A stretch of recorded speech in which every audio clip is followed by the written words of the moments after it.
Hey everybody, my name is Christine Canaris, and today I'll be teaching you about newborn care.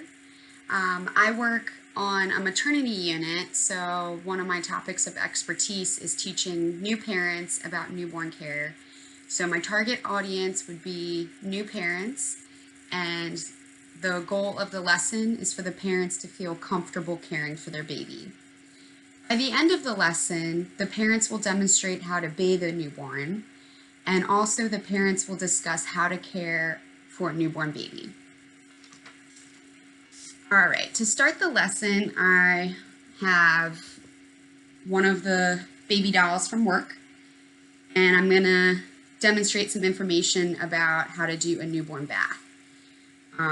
So first you wanna always gather your supplies.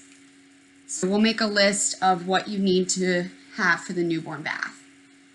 So you need some soap, but we can't just have any kind of soap. You need to make sure it's a mild, unscented soap that's safe for newborns.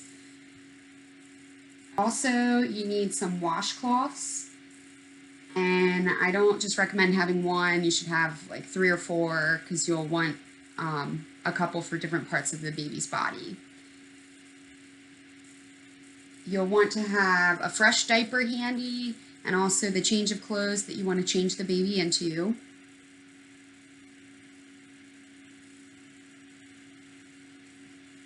And you also want to have a blanket on hand so that after the baby's bathed, you can wrap the baby up quickly. You don't want to take too long to do the bath because you don't want the baby to get too cold. Okay, so those are some of the necessities for the bath. When you do the bath, you just want to do a sponge bath until the umbilical cord falls off. So that usually happens in about 1 to 2 weeks. Sometimes it's a little sooner, sometimes it's a little longer, but the drier you keep the umbilical cord, then it should fall off sooner rather than later. So with the sponge bath, you can just take a wet soapy rag or sponge, whatever you have, but first you'll just wet the rag with water. You'll do the inner canthus to the outer canthus of the eyes using a clean part of the towel each time. And then you'll wipe off the baby's face. And then you can get your rag all soapy and sudsy, and you'll just go all down the baby. You'll want to clean the dirtiest parts last. And when you're done with the front side, you'll flip the baby over and do the same thing on the back. So after you take your soapy towel, you'll want to just get a regular wet towel, and you can squeeze some water, getting all the soap off everywhere on the baby. And then you'll take a dry towel and you'll want to dry off the baby really well, making sure that umbilical cord is really dry. And I always like to do the hair last, so you want to make sure you put the diaper on the baby now, you'll wrap the baby in a blanket, and then I usually like to do the hair over a sink, get the baby's head really wet, lather it. I'll take the soap and directly pour it on the baby's hair, really lather up the hair, and then rinse off all the soap really well. And then you can comb the baby's hair, and then you can put the baby in an outfit and make sure you wrap the baby up really well. So once the umbilical cord actually falls off, then you can do a tub bath for the baby.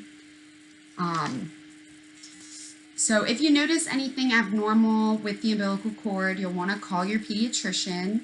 So that would be any redness, drainage, any active bleeding. Those are all things you'd want to call. And then the next topic we'll be talking about is feeding the baby. So completely up to you if you want to breastfeed or bottle feed, but there's differences with both. So I have this log here. If breastfeeding is your option for feeding the baby, it's a good idea to keep track of the feedings, and this log goes over the first week of the baby's life. So it says for the first day, you want to do 6 to 8 breastfeeding sessions at least. So that's about every 3 hours. And the first day of life, we only expect 1 pee and 1 poop. And then for the second day of life, it's 2 pees and 2 poops. And then it just goes through each day for the first 7 days. So it's a really good idea to keep track of those feedings, the pees and poops once you're home, so that you know the baby is eating enough, peeing and pooping enough. If the baby is not meeting these markers, that would be something you'd want to call your pediatrician about. Okay.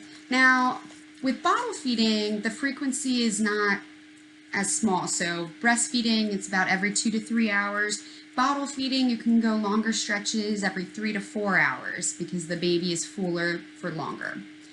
But with any of the babies, you don't want to go longer than 5 hours in the first 2 weeks of life without feeding the baby, because you really want the baby to maintain his or her weight. So if it's going on 5 hours and the baby hasn't woken up yet, isn't acting hungry, you'll just want to, unwrap them from their blanket, really get them going and see if you can get them interested in wanting to feed. Okay, so the next topic I would like to talk about is choking. So this is a bulb syringe, and this is really, really good to use if the baby's just got like a lot of spit or saliva in the mouth that he or she's not working up or swallowing. So what you'll do is you'll squeeze the bulb syringe, you'll go into the side of the gum. So we never want to go straight back in the mouth because we're not trying to choke the baby more. So you squeeze, go into the side of the gum, release, and it'll suck all of that saliva into the bulb. And then you can dab it out on something, squeeze, go to the side of the other gum, release, and it'll suck all that out. You can also use it on the nose. So if the baby has any boogers right there, you just squeeze, go up the nostril a little, it'll bring all that out. But if the baby is actually choking on something, you would do what's called back thrust. So you want to lay the baby downward on your leg and hold the baby around here. And then with the palm of your other hand, in between the baby's shoulder blades, you'll pat right there. So by doing that, that's called back thrust. That'll help the baby expel whatever is in the mouth. But if the baby is becoming dusky, blue, gray, not breathing, you definitely want to call 911. Okay, so the next topic is SIDS safety.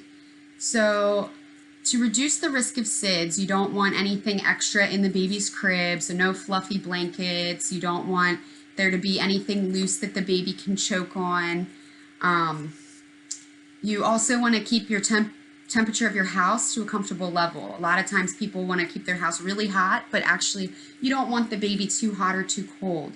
So somewhere between 68 to 72 degrees is a good ideal temperature for your house.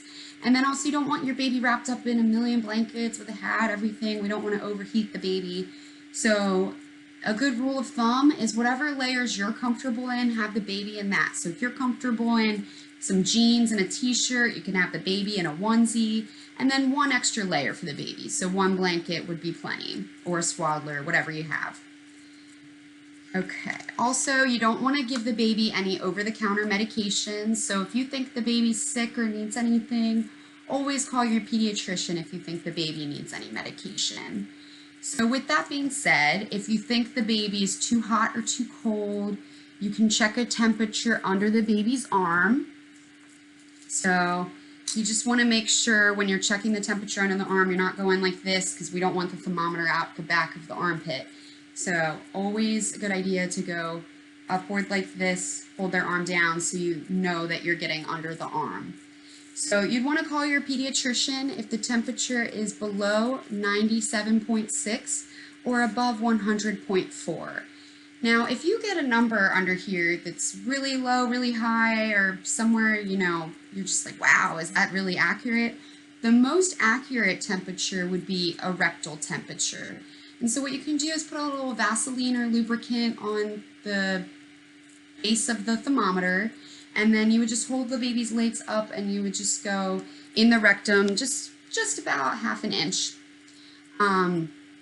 So that will give you the most accurate temperature. So I always think it's a good idea if you get something high or low under the arm, before calling your pediatrician, check a rectal temperature to see if it's really high or low. And then just know that sometimes newborns cry and we have no idea why.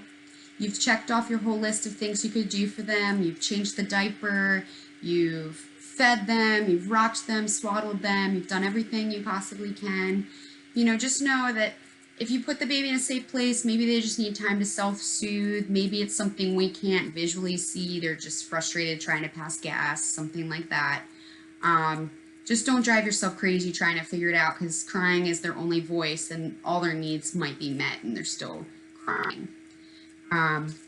So I know that our instructor didn't want us to have make-believe for this video, but I was not able to get an actual audience to come to my house. But if I had, my next task would be that each person would pair up with another person or two and break up into small little groups.